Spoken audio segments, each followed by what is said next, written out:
Bonsoir, bonsoir les amis. J'espère que vous allez bien. C'est encore le frère Lord Ladies. Oui, toujours là pour des instants d'échange avec vous. Vous apporter toujours le peu de choses qu'il sait pour partager avec vous, pour vous améliorer dans vos activités, dans vos occupations, dans vos tafs, comme il aime à le dire. Alors, comme annoncé dans d'autres vidéos, euh, au fur et à mesure, j'ai dit donc que j'allais partager avec vous le résultat de mes lectures, le résultat de ma petite expérience, de certaines choses.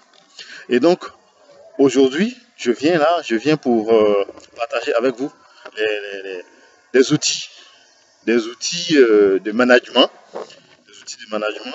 que qu'on utilise dans de grandes entreprises, des outils qui sont nés aux États-Unis, qui sont nés au Japon, des grandes industries qui compétissent à l'échelle mondiale, hein, et des outils qui ont été qui ont été inventés par de grands managers, de grands spécialistes en management, comme entre autres celui qu'on a qualifié, et à raison, à juste titre, celui qu'on a qualifié du pape du management, Peter Drucker.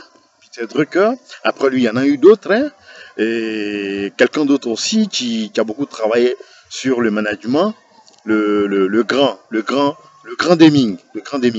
Donc, tout cela et d'autres, j'en oublie même, ont travaillé sur des outils de management pour aider les entreprises à s'améliorer, pour aider les entreprises à performer, pour aider les entreprises à être plus compétitives, aussi bien dans les différents pays où ces entreprises-là sont implantées et au-delà, dans leur continent et à l'échelle mondiale partout dans le monde. C'est comme Toyota, c'est comme General Electric, c'est comme Ford, c'est ainsi de suite. Toutes ces grandes entreprises, BMW,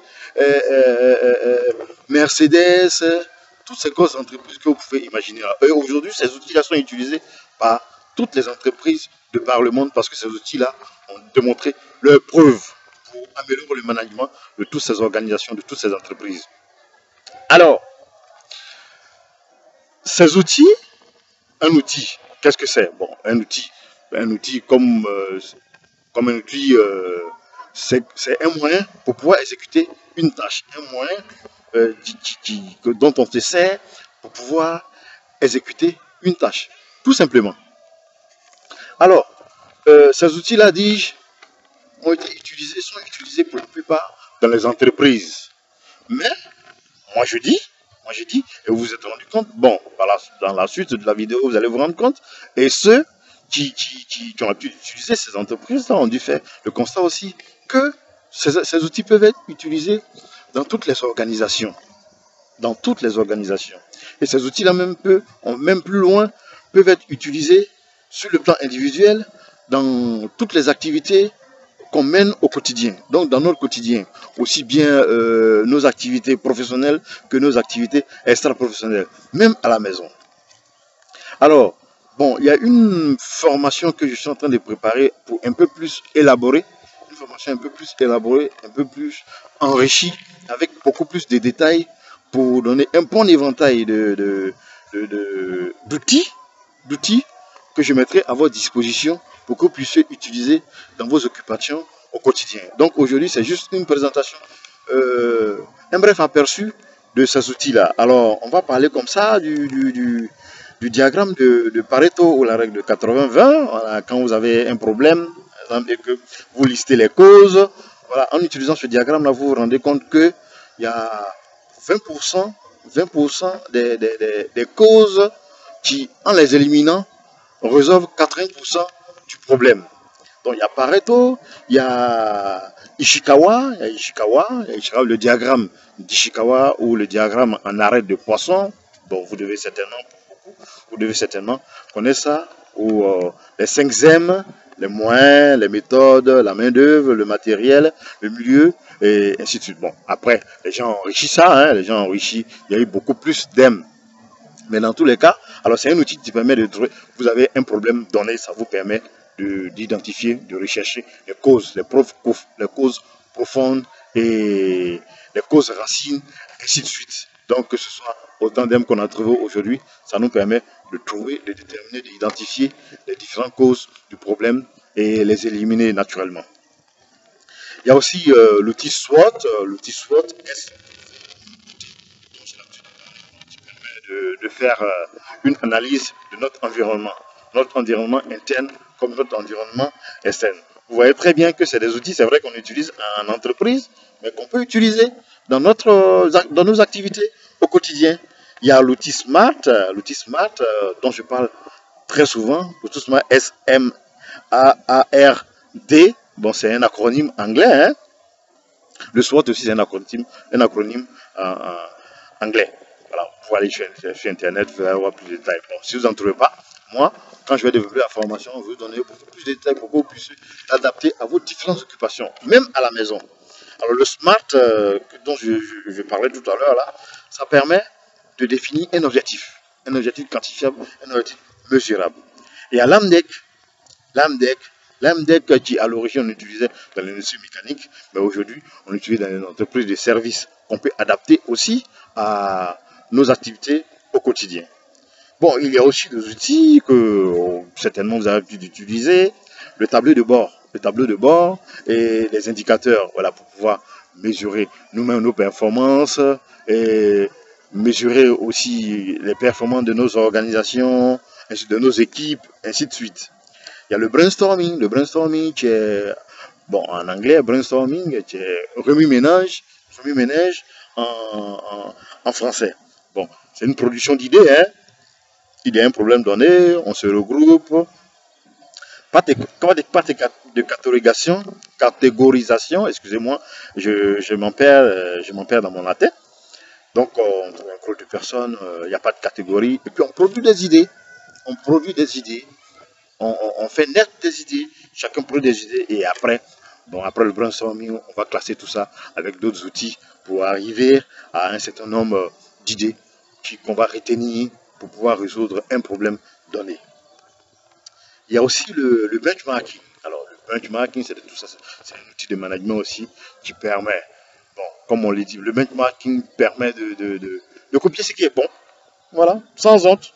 Sans honte, le benchmarking permet de copier ce qui est bon. Voilà, les best in class dans une catégorie donnée, s'il y en a un qui a utilisé une méthode et qui l'aide, qui lui permet d'obtenir de bons résultats, voilà, on ne va pas réinventer la roue, on va copier la bonne méthode tout simplement, etc., etc. Alors, il y aura beaucoup d'autres outils, il y a beaucoup d'autres outils du continue de bouquinier pour pouvoir voir. Bon, je n'en connais pas tout, hein. Voilà, c'est que vous savez, vous allez partager avec moi aussi, mais le peu que je connais, avec un peu plus de détails, alors une formation bien élaborée que je vais partager avec vous pour adapter ces outils-là à vos occupations quotidiennes, tout ça pour s'améliorer dans vos projets, vos tâches ménagères, pour nos amis qui ont leur petit business.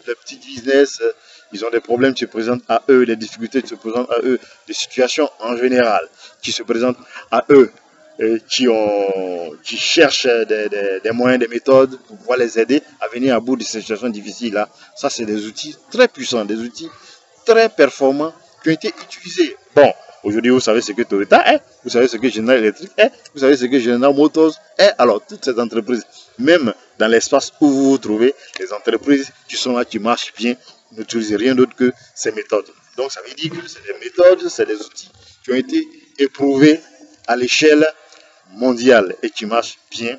Vous ne vous emmerdez pas, vous ne faites qu'utiliser purement et simplement pour obtenir de bons résultats, pour vous améliorer, pour être compétitif, pour engranger des succès, de bons résultats, pour rendre vos entreprises performantes, pour rendre vos entreprises bénéficiaires et vos activités extra-professionnelles aussi bien organisées, bien managées. On a dit outils de management.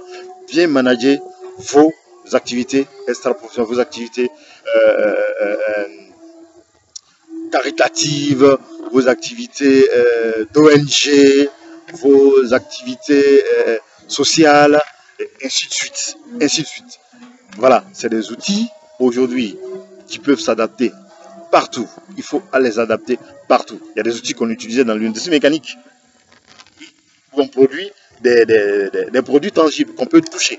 Mais aujourd'hui, ces outils-là ont été vulgarisés, ont été adaptés aux entreprises de services qui produisent du service, qui produisent des produits intangibles, des produits qu'on ne peut pas toucher. Donc, ça veut dire que nous aussi, si on considère que nous, notre petite organisation, c'est une structure où on a des processus, où on a des systèmes qui transforment des données d'entrée en données de sortie en ajoutant une valeur, ça veut dire que on peut faire de la mesure.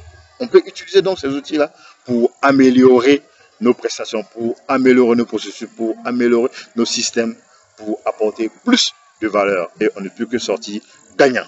Voilà un peu, les amis. Je survole un peu. Oui, ça c'est une mise en train. Ça c'est une mise en train. Contentez-vous-en pour l'instant. Bon, sur cette base-là, c'est vrai, vous pouvez aller faire aussi, bouquiner, chercher, faire vos recherches pour découvrir un peu plus. Bon, pour ceux qui savent, c'est tant mieux. Mais pour ceux qui ne savent pas, voilà, vous pouvez bouquiner comme ça. Ou bien, alors, comme je l'ai dit, la formation qui va venir bientôt, qui va venir détailler tout ça pour vous donner beaucoup plus d'informations, pour bien fixer ça dans vos esprits, voilà, pour pouvoir réaliser vos projets. Voilà, j'espère que ce petit instant-là, vous avez retenu quelque chose et dans tout ce que j'ai dit là, vous avez apprécié quelque chose. Si tel est le cas, je vous demande de liker la vidéo et de partager au maximum de personnes autour de vous. N'hésitez pas à vous abonner à la chaîne. Sur ce, portez-vous bien, prenez soin de vous, que Dieu vous bénisse. Ciao, ciao.